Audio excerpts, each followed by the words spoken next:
Hello, Eric Johnson. You are one of our member artists at Dakota Fine Art. Thank you for taking the time to do this interview. Yeah. Um, we'll start with a few questions, and I think we'll start with tell us about yourself. Okay. Well, I'm an artist. I grew up on a farm in North Dakota. Um, Family is six, and no art basically in high school at all. Until I got to NDSU, I took some art classes and kind of got into it after. Even then, it took a couple of years to kind of find where I wanted to go. And you know, I wasn't a great student in high school, but got really good grades with art when I started taking art classes, and kind of just fell into it basically, and found my way. Yeah. Uh, then I went to grad school at UND for printmaking, and finished there in 2001. Since then, I've been kind of adjunct all over Fargo-Moorhead and a little bit beyond, as far as a college level. And yeah, now I'm a printmaker and I paint, and I help to run this gallery with all the other members. Yeah. Yep. And what does your work aim to say? Well, that's a tough one, kind of, because I'm not sure if I'm aiming to say a lot with my work. I'm just in to delve into a little bit at NDSU. I made a series of work that dealt with the death of my father when he passed away when I was 18.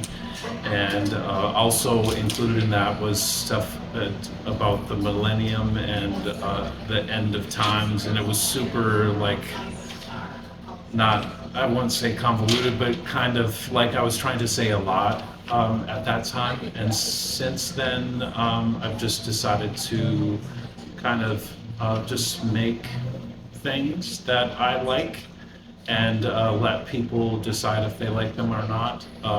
I do sometimes will, at some point, I may go back into trying to do some things on issues, but really not, I don't know Happy what where I'm you trying are to right say. now? Yeah, I'm just making stuff, and I like to make stuff. Yep. Awesome. And you mostly work with printmaking, but you've also moved into painting, right? Yeah, so I've done through teaching kind of, and I took a variety of so many art classes at NDSU. I spent 6.5 years there, and I took ceramics, printmaking. Actually, printmaking was towards the end, but painting classes, drawing, ceramics. I had at one point thought I would go into ceramics and was doing more sculptural ceramics. And then at the end had to kind of choose, or was not had to, but I was encouraged to choose one thing, and printmaking was what I chose at that time. But since then, now I've been teaching everything. So Oh, yeah.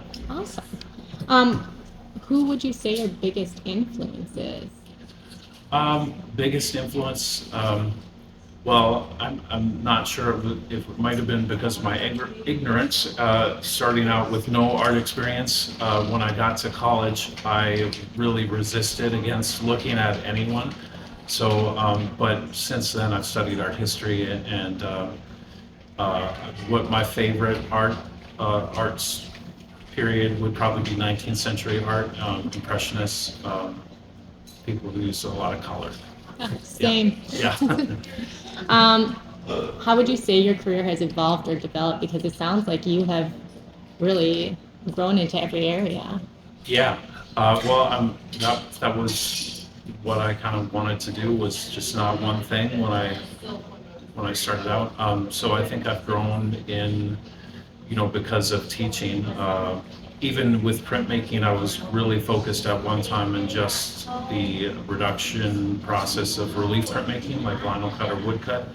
But I've tried within the last 15 years to kind of expand into intaglio and screen print, which I've done some, and I'm pretty proficient at now. One area that I hadn't done a lot and still really haven't is lithography, and it's just a tricky medium and more more based on drawing than the other ones, kind of. And I don't have a lithography press. Oh. So, yeah. Describe that space, your studio space. My Because it's studio. interesting, right? Well, I mean, it's a garage. It's a garage at our. My wife started a daycare in our old house, and I had already made our garage into a studio. At least the first part of the garage, enough room for my big press that I didn't have a place to put. Yes. So I walled off. It's basically walled into the front. Since then, in the last 5 years, I've insulated and finished the rest of the garage, so I have a space to paint and also, with art you end up with a lot of stuff to store and a lot of supplies. So probably a couple years ago was the first time that I've had all of my stuff in one place, and that's my studio now. So it's nice. I still have room to paint and do whatever I need, and occasionally we'll still park our cars in the garage if I need to. But yeah, I made it to what I wanted it to be. The colors are bright, at least in the painting part. I just used up a bunch of paint that I had, and it was fun. Yeah. Do you teach classes out of there? I do occasionally have some classes out of the studio. I've tried it in the last couple of years. I think I've done maybe 3 or 4. Because it's in Hillsborough, sometimes it's, people are not afraid, but maybe hesitant to drive. It's still only half an hour away, basically, 35 minutes. So it's a short drive right up the interstate on 29. But yeah, I've done a few, and I'm also kind of trying to find places to travel around to do some workshops now. I'm doing one in Detroit Lakes in a couple weeks on the 28th. All right, sign All right. up for that, people. Okay. What would you say your dream project is? Because I know every artist has like this one project that they're hoping they get the opportunity. My dream project would probably be, I just kind of have gotten into murals in the last couple of years. I've done a few indoor murals probably 15 or 20 years ago. Over the summer, I helped with a project in Grafton that's a pretty substantial mural, and I'd like to do more murals. I'd like to do something really big, and seeing how my printmaking work that's on the more detailed side will translate into a bigger painting. I've never really done a big painting in the style that I normally do with my printmaking, the detailed work. But I did one last fall in Hillsborough, a mural that's the biggest painting that I think kind of worked as it's still in the style that I'm used to working in, if that makes sense. Yeah. Yes. Just a few more questions. What is the best piece of advice you've received as an artist? The best piece of advice probably when I was looking to I was in a group space, a printmaking space, and wanted to get my own press, and someone said, just go buy a press. So that's what I did. Awesome. Yep. And it worked out. Yeah, it's fun. Okay. How do you overcome creative blocks? I think, the biggest problem that I've had with that was probably in grad school. At UND, I got to a point where I didn't really know what to make, and I was stuck kind of doing the same thing over and over again. And I think the biggest thing that helped me then was just to kind of, like I said at the beginning of this, do things that I like and like to do. And even if I feel like not doing something, just do something. That helps get things going, and then that'll lead to somewhere else usually. Yeah, that's what they say, right? Right. Momentum. Yep. how do you stay motivated and productive in your art practice? Because you're your own boss, right? Right, yeah, and it's tough. Once I was done with school, not having, you're not making things for a class anymore. So I usually try and set goals as far as what I want to do. Short-term goals, long-term goals, and that kind of motivates me to keep working on something. How do I stay motivated? Mostly it's those goals. Like Yeah. I want to do a show of all painting, or I want to do a show of. It's usually some sort of goal. set And there's a off in the deadline future. there, And right? There's a deadline, and I'm terrible with deadlines. I usually get it done, even if it's right at the end.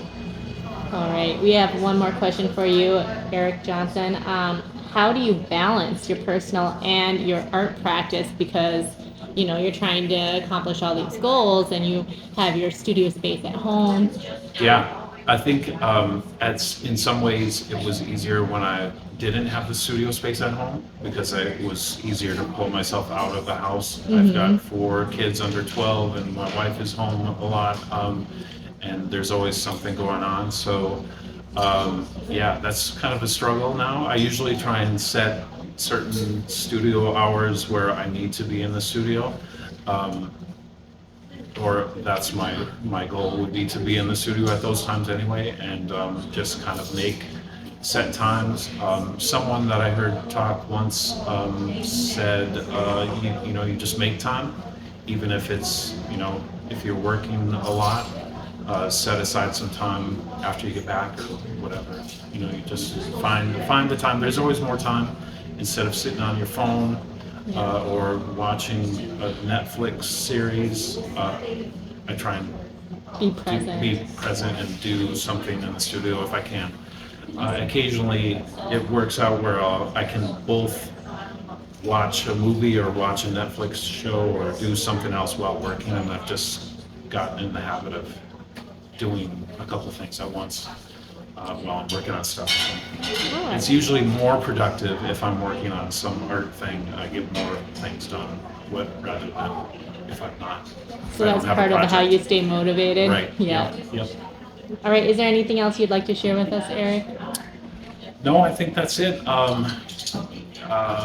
The studio crawl is coming up, so if you're in the Fargo-Moorhead area and haven't checked out the studio crawl, or even if you haven't in the past, it's always changing. We're always adding new artists, and I would encourage everyone to come and check that out, and check out the gallery here Yeah. at Dakota Fine Art. Yeah, and your upcoming workshops in Detroit Lake Yeah, on that's the 28th. On the 28th of September. So Okay. I've got a busy week next week. I'm delivering work to Bismarck, and I forgot what else. Going to look at a thing for a mural possibly coming up next year.